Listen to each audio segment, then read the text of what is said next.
सनातन वैदिक विश्व हिंदू धर्म सत्य प्रात्यक्षिक पुनर्जीवन। मी काशी विश्वेश्वर सरस्वती महाराज कलकी दत्तात्रय मंदिर शिरूर गोंडदी पाचवाडी येथून दिनांक 8/8/1960 पासून प्रचार करीत आहे. आपण विश्वक्रांती नवे ज्ञान आपण ऐका, सर्वात सांगत जा. दररोज संध्याकाळी 8 ते 5 8:15 पर्यंत किंवा जास्त वेळ असते. अवश्य लाभ घेणे. ओम वक्रतुंड महाकाय कोटी सूर्य समप्रभ निर्विघ्नं कुरु मे देव सर्वकार्येषु सर्वदा. ओम सहस्रशीर्षा सहस्राक्षा सहस्रपाद समूर्धस्वतुर्दशांगुलम्. ओम दत्त दत्त राम राम. ओम दत्त दत्त राम राम. ओम शिव शिव शाम शाम. ओम शिव शिव शाम शाम. आज आपलं हे 27वं प्रवचन आहे. प्रवचनाचा विषय आहे सोमरसाचा चमत्कार.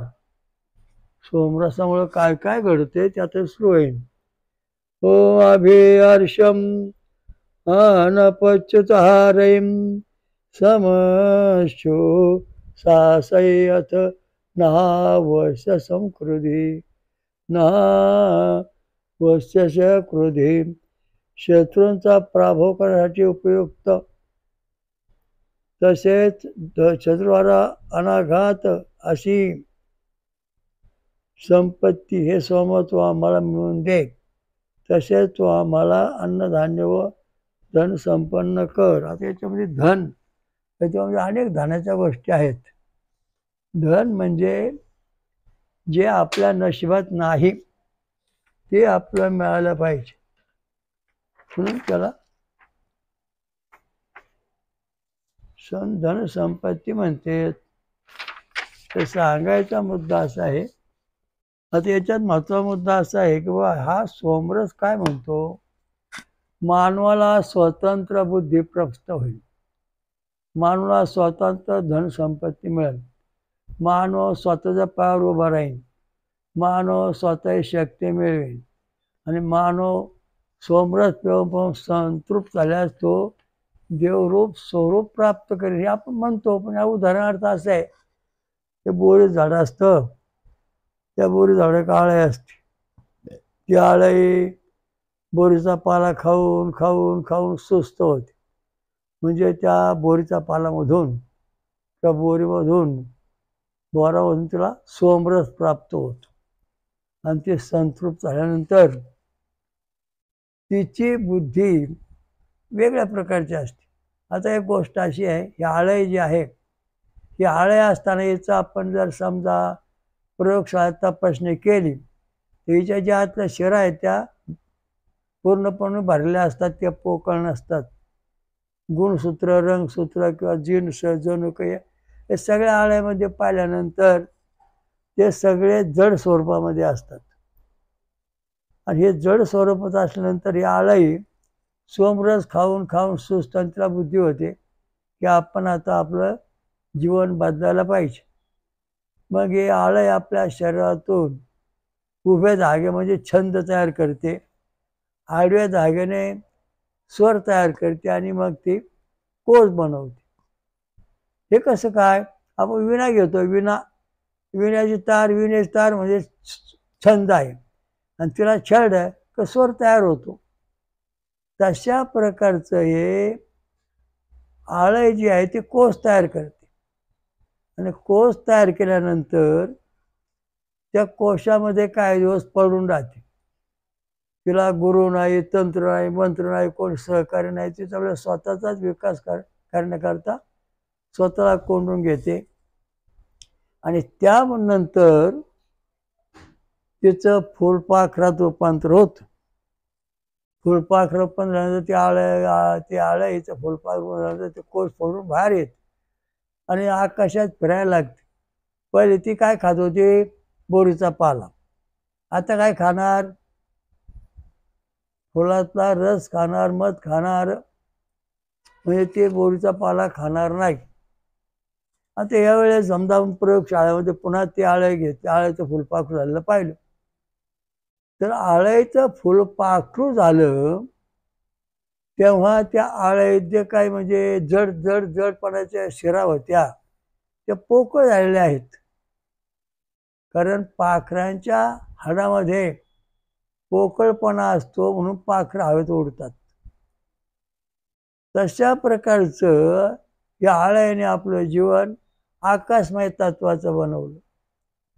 रंगसूत्र, गुणसूत्र, जनुक आणि त्याच्यात असणारे जे घटक आहेत बा शिरा त्या त्यांनी वायुरूप बनवलं म्हणजे पोकळ बनवल्या आणि त्याच्यामध्ये ती हवा भरल्यानंतर मग ते आकाशात फिरू शकते म्हणजे तिचं कायाकल्प रूपांतर झालेलं आहे. तशा प्रकारचं आपल्या हृदयामध्ये जो परमात्मा आहे त्याचं का परिस्थिती अशी आहे. ओम स्वयंभू महाकल्के कले कालमत प्रपातो परमात्मा धर्मवनकृत अवतारा वासुदेवे भगवते स्मृते श्री. भागवत पुराणाच्या 8व्या स्कंधात पहिला ओळ सांगितली, 12व्या स्कंद दुसरा अध्याय सांगितलं वासुदेव चतुर्दय स्थिते. परमात्मा आपल्या हृदयात आल्याशिवाय ना त्याच्याशिवाय आपली प्रगती होणार नाही. आणि तो येण्याकरता भगवंताचं शरीर ज्या अवस्थेत आहे स्वरूप आहे तशी आपल्या शरीरात स्वरूप अवस्था झाली पाहिजे. ज्याप्रमाणे आळ्याने आपलं फुलपाखरू रूपांतर केलं तसं आपल्या शरीरात जो जीवात्मा आहे तो आळ्यासारखा जड स्वरूप आहे. मग सोमरस पिऊन पिऊन पिऊन हा जो जीवात्मा आहे आपला तो आळ्यासारखा सुस्त होतो आणि मग त्याच्यात जी काही धागेदोरे आहेत जडपणाचे ते वायुरूप बांधतात. वायुरूप बांधल्यानंतर आपल्या जीवात्म्याला मग चतुर्थ स्वरूप प्राप्त होतं, विस्वरूप दर्शन प्राप्त होतं.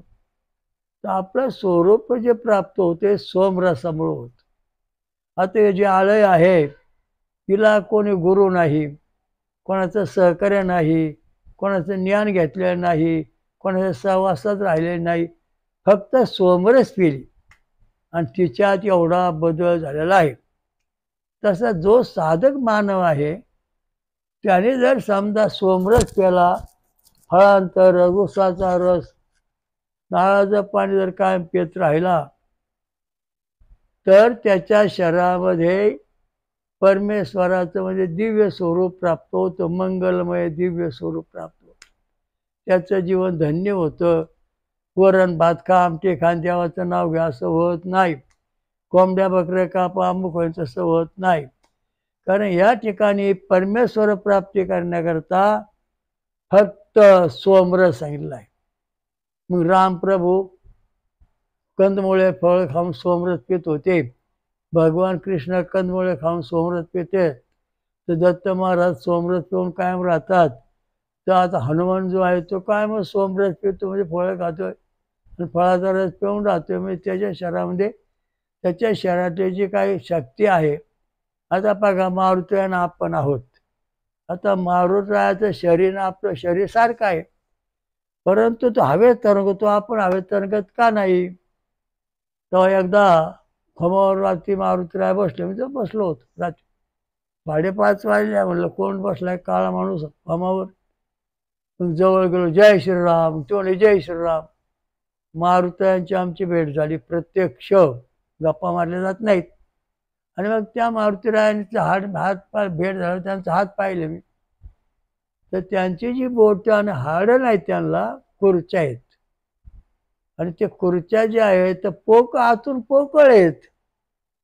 जशी पक्ष्यांच्या हाडामध्ये हवा भरल्यावर ते हवेत तरंगतात तशा प्रकारचं ह्या मारुतीरायाच्या शरीरामध्ये हवा भरल्या गेल्या की तो हवेत उंच जातो, फिरतो, हवेतून प्रदक्षिणा करतो. जर आपल्या शरीरात समजा हाडं जर हवा जर भरली तर आपण सुद्धा यासारखं तरंगू शकतो. मी साधन करता करता सोमरस प्यायचो लहानपासून आत्तापर्यंत, फळं खाऊन दूध पिऊन फळं. तर मला असा अनुभव आला एक दिवशी काही दिवस की माझं वजन कमी कमी होत चाललं, हाडामध्ये पोकळ पोकळ व्हायला लागली. हाडं पोकळ झाल्यानंतर हवेत पोकळ हाडामध्ये पोकळ हवा भरायला लागली आणि मग मी हवेत तणगायला लागलो, हवेत फिरायला लागलो, हवेतून चालायला लागलो. असं काही दिवस चाललं. मग पुन्हा नारळाचं पाणी पे, फळांचा रस पे, मग पुन्हा मूळ स्थितीत आलो. तर काही साधू हवेत तरंगतात. उदाहरणार्थ गोरक्षनाथ महाराज जे आहेत आता, ते हवेतून दररोज गिरनार जातात दत्त महाराजांकडे. गिरनारवरून दत्त महाराज ते दोघं धवळगिरी नावाचं शिखर आहे हिमालयामध्ये, तिथं राहतात. तर गोरक्षनाथांचं शरीर जे आहे ते पण हाडमय जरी असलं तरी ते आतून पोकळ आहे आणि ते भस्मापासून निर्माण झालेलं शरीर आहे. त्यामुळं गोरक्षनाथ शरीर आणि आपल्या शरीराच्या म्हणजे जमीन आसमानाचं अंतर आहे. कारण ते वज्रकवचमय शरीर आहे आणि सर्व शिरा शरीर हे सगळं भस्मापासून निर्माण झालेलं आहे. म्हणून गोरक्षनाथ महाराजांच्या शरीरामध्ये संपूर्णपणे हवाच भरलेली असते आणि आपल्यासारखे दिसतात ते, पण हवेत काय फिरतात का? तर त्यांच्या शरीरात हाडं नाहीत. खुर्च्या म्हणजे ते भस्माचं वज्र कवच आहे आणि त्या दृष्टीने गोरक्षनाथ महाराज हवेतून फिरतात. सध्या सुद्धा अजून जिवंत आहेत, फिरतात. तर आपली जर अशी हाडं झाली, हवेत जर पोकळ हवा भरली, तर आपण सुद्धा हवेत तरंगू शकतो. पण ते कशामुळं? सोमरसामुळं. कारण त्या आळेला जे ज्ञान झालं तसं आपलं ज्ञान होऊ शकतं. तिला गुरु नाही, मंत्र नाही, तंत्र नाही, कोणी काय सांगितलं नाही, परंतु तिने सगळं आपलं जीवन पूर्णपणे विकसित केलं.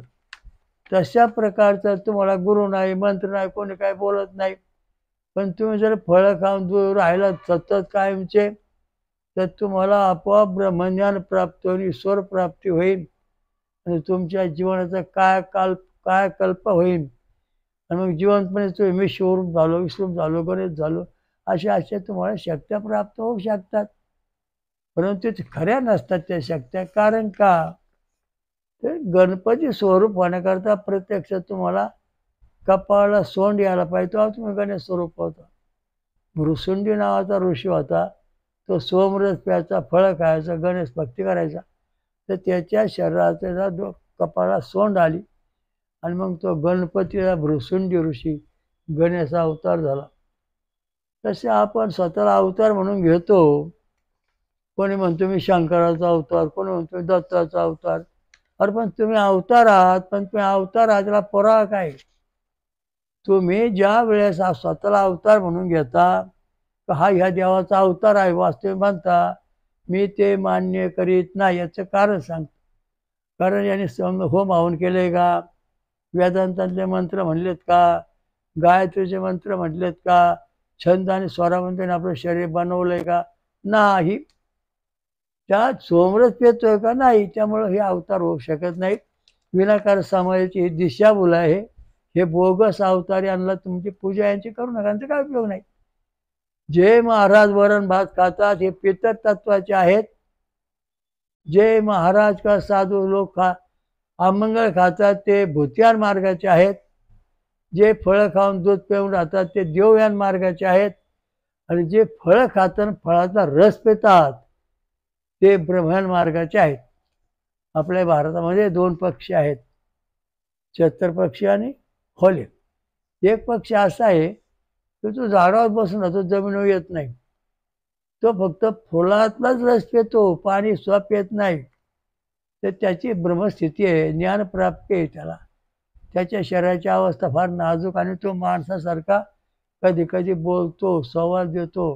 अशा प्रकारचा आपला प्रगती होतो. सोमरसाचा असा आपल्याला चमत्कार पाहायला मिळतो. आता या ठिकाणी दुसरा एक महत्त्वाचा मुद्दा असा आहे की आता या ठिकाणी आपण स्वयंप्रेरित ब्रह्मज्ञानी झालो. आपल्याला कोणी काय शिकवलं नाही, कुठे गेलो नाही, काय नाही, आपल्याला ज्ञान झालं. कविता अभंग लिहायला लागलो, शास्त्रीय पद्धतीने 4 वेळ 6 शास्त्र 18 पुराणाचं ज्ञान आपल्याला सहज व्हायला. कशामुळे व्हायला लागलं? सोमरस पिल्यामुळं. सोमरस पिल्यानंतर आपल्या धर्माची बुद्धी निर्माण होणार. आपण नास्तिक बनणार नाही, परमेश्वरावर विश्वास ठेवणार आणि परमेश्वर भेट घेणार, आपला पण विकास करणार. आपल्या धर्माचे देव आहेत ते देव जे आहेत ते असे सगुण स्वरूपामध्ये आहेत आणि हे देव जे आहेत ते स्वयंप्रकाशित परमधामात राहतात. त्याचा तुम्हाला त्यात फोटो टाकतील, त्याच्यावर तुम्हाला पाहायला मिळेल की परमधामामध्ये देवाचं राहायचं स्थान कसं आहे. आपल्या हिंदू धर्माला परमधाम आहे कसं, कोणी पाहिलंय का? कोणी पाहिलं नाही. त्याचं आपण आज एक थोडंसं चित्र तयार केले, ते थोड्या वेळानं ते तुम्हाला याच्यावर पाहायला मिळेल, त्याच्यावर टाकून देतील. त्याप्रमाणे आता सांगतो. आता गुरुमार्गाचं महत्त्व सांगतो. काय लोक आपले गुरु केले, गुरु मार्गाचं महत्त्व. गुरु कोणचे केले तुम्ही?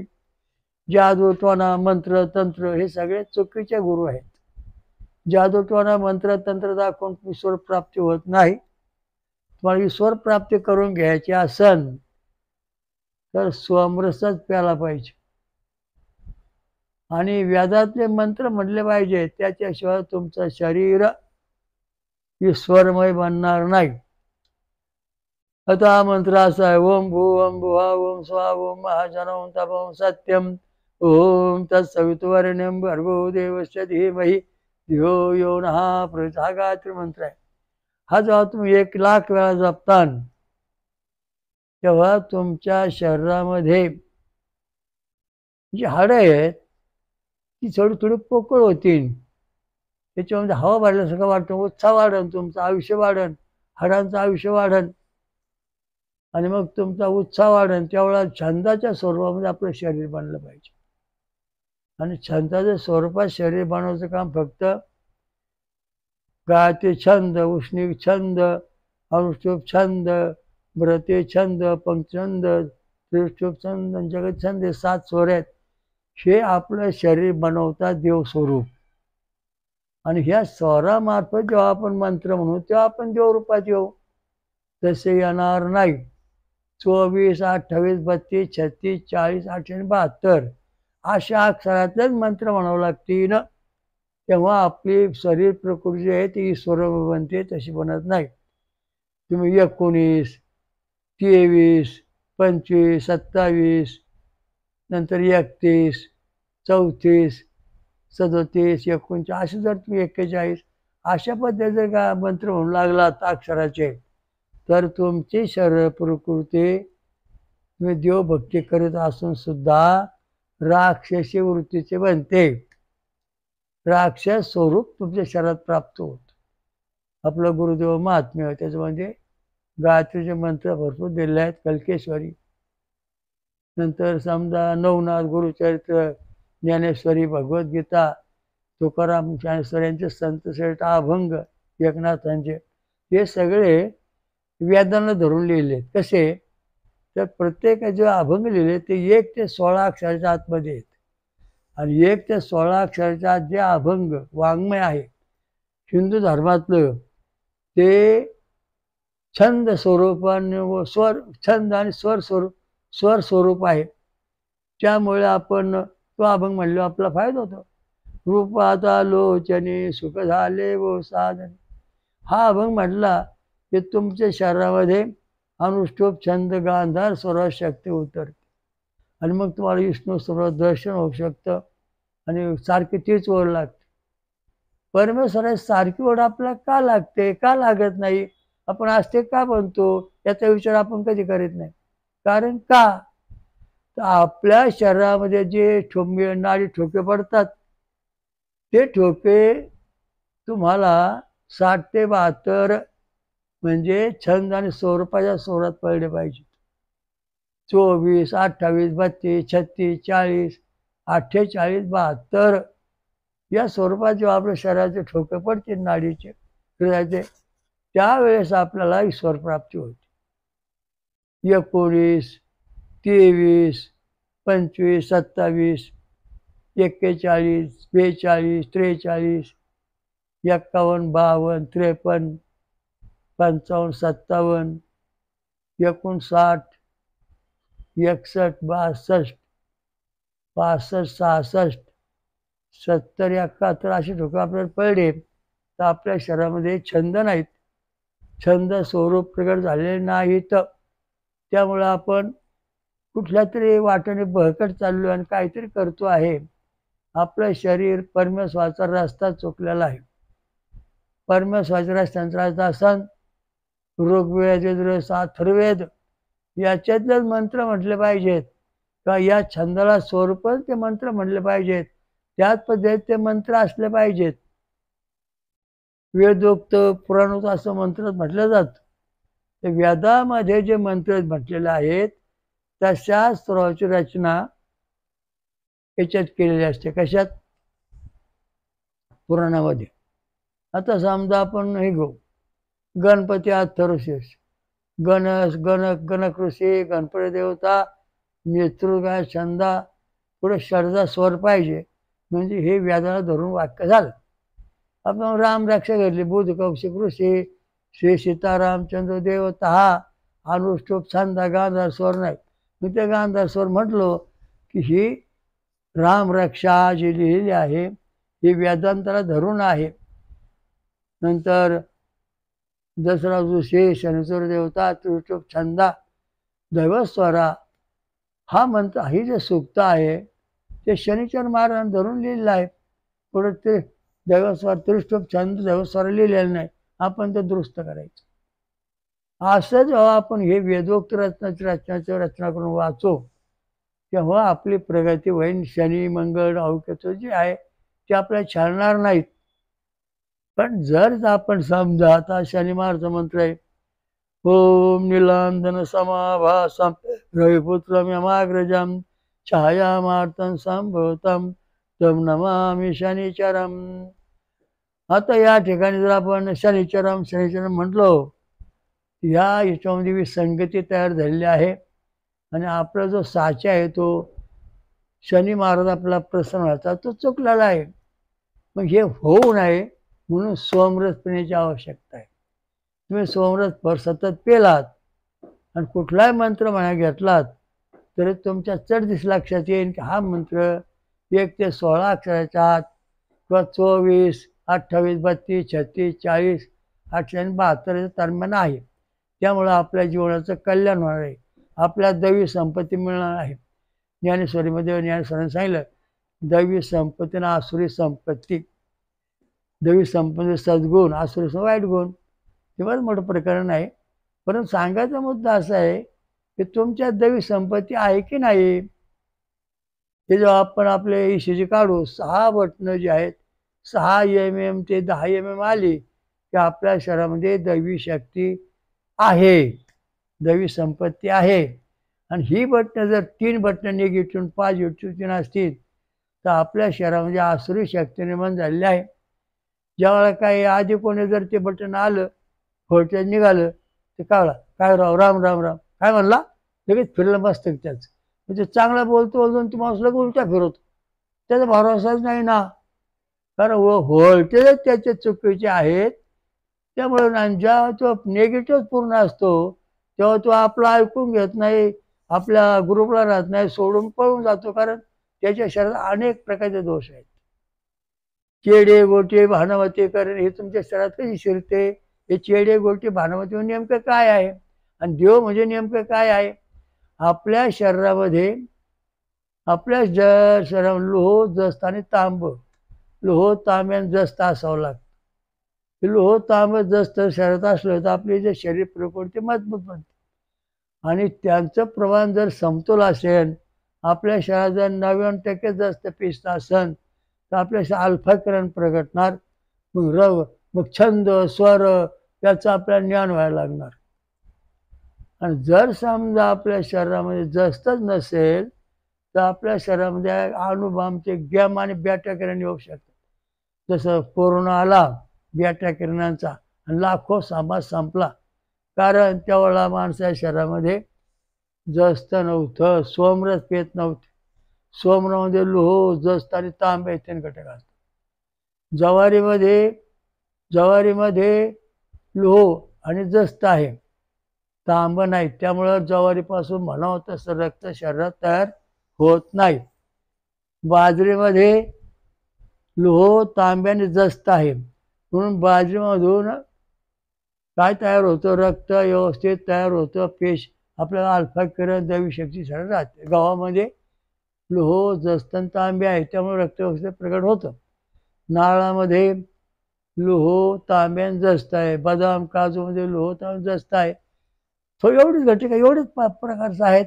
बाकीचे जे आहेत त्याच्यामध्ये वेगळे घटक आहेत. कोणात लोह आहे तांबे नाही, कोणात तांबे तो लोह नाही. त्यामुळे आपल्या शरीरात जे संतुलन आहे ते बिघडतं. तुम्ही एक दिवस समजा ज्वारी भाकरी खाल्ली आणि त्याला तांबेची जोड न मिळाला जर पदार्थ खाल्ला नाही तर तुमच्या शरीरात रक्त पेशी या सगळ्या कमी कमी होत जातात, त्या भरून निघत नाहीत. पण जर तुम्ही समजा सोमरस प्यालात आणि हा सोमरस जर सतत प्याला तर तुमच्या शरीरातल्या तांबड्या पेशी, पांढऱ्या पेशी, प्लेटनेस म्हणजे तपत्या पेशी हाडातून तयार होतात, त्या व्यवस्थित मजबूत तयार होतात. आता काय लोकांच्या पाठीचे आजार असतात, काय लोकांच्या पाठीचे मणकेचा मज्जारजू कुजतो, काय कायच्या पाठीच्या मज्जामध्ये खुर्च्या निर्माण होते, मग कर वाजतो, पाठीचे मणके कुजतात. का कुजतात याचं उत्तर अजून जगात कोणी देऊ शकलं नाही. त्याचं उत्तर एकच आहे की लोह जस्त आणि तांबे हे समतोल आपल्या पाठीमागच्या मणक्यात पाहिजे. हे जर समतोल नसन तर हाडं कुजली म्हणून समजायचं. मग एक जणांचे पाठीचे मणके कुजले 5, पैसे गेले बरेच लाख रुपये. डॉक्टर म्हणले आता पेशंट काही जगायचं नाही. माझ्या गीत आपल्या असं आली, म्हणलं काय हरकत नाही, तुम्ही ना सोमरस प्या, बोरीचा पाला, बेलाचा पाला आणि ऊसाचा रस, फळांचा रस, नारळाचं पाणी प्या. पहिले 6 महिने प्यानंतर त्या व्यक्तीचे पाठीचे 5ही मणके जसे तसे तयार झाले. आणि जेव्हा डॉक्टरकडे नेऊन फोटो काढा, एक्सरे काढा, तेव्हा डॉक्टर साहेबांनी सांगितलं की आता याच्या पुढं जास्त औषध घेऊ नका, हे मणके फाजील वाढण्याची शक्यता आहे, पाठीचे आजार राहिले. तर तुम्ही जर सोमरस प्याला तर आता जवळजवळ 70 ते 80 लोकांना पाठी दुखणे, पोटे शिरात दुखणे, कमरेत शिरात दुखणे, डोक्यात शिरात दुखणे, हृदयाच्या शिरात दुखणे, हे सोमरस जेव्हा तुम्ही पिता सतत तेव्हा तुम्हाला हे आजार होणार नाहीत.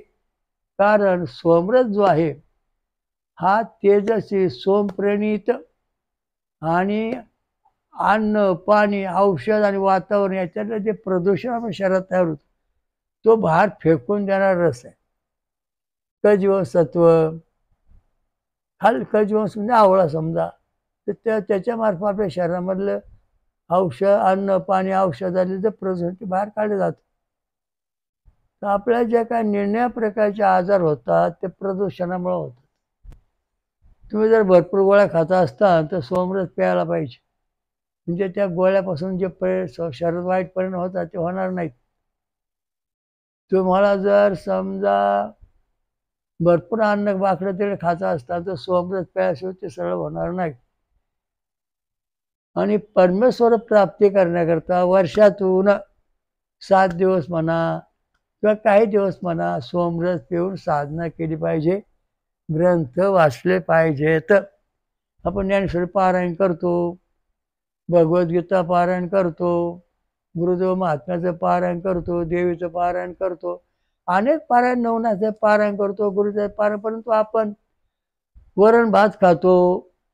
त्यामुळं आपल्या शरीरामधलं छंद आणि स्वर अजिबात उमटत नाहीत.